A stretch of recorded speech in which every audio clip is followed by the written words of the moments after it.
Jackson was born in August 1958. So was I. Michael Jackson grew up in the suburbs of the Midwest. So did I. Michael Jackson had 8 brothers and sisters. So do I. When Michael Jackson was 6, he became a superstar and was perhaps the world's most beloved child. When I was 6, my mother died. I never had a mother, but he never had a childhood. And when you never get to have something, you become obsessed by it.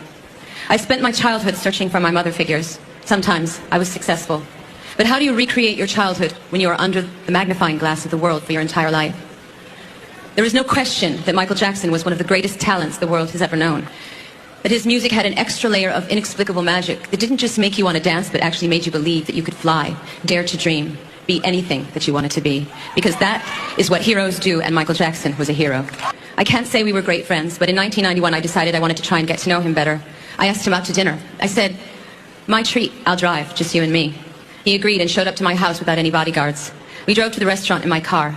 It was dark out, but he was still wearing sunglasses. I said, "Michael, I feel like I'm talking to a limousine. Do you think you could take off those glasses so I can see your eyes?"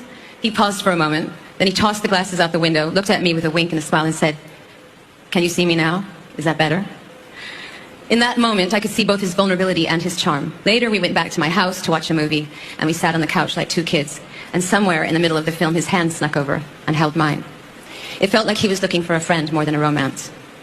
We went out a few more times together, and then for one reason or another, we fell out of touch. And it seemed like one negative story after the other was coming out about Michael. I felt his pain. I know what it's like to walk down the street and feel like the whole world is turned against you. I know what it's like to feel helpless and unable to defend yourself because the roar of the lynch mob is so loud that you are convinced your voice can never be heard. But I had a childhood, and I was allowed to make mistakes and find my own way in the world without the glare of the spotlight. When I first heard that Michael had died, I was in London, days away from the opening of my tour. Michael was going to perform in the same venue as me a week later. All I could think about in that moment was, I had abandoned him, that we had abandoned him, that we had allowed this magnificent creature that once set the world on fire to somehow slip through the cracks. While he was trying to build a family and rebuild his career, we were all busy passing judgment. Most of us had turned our backs on him. In a desperate attempt to hold on to his memory, I went on the internet to watch old clips of him dancing and singing on TV and on stage.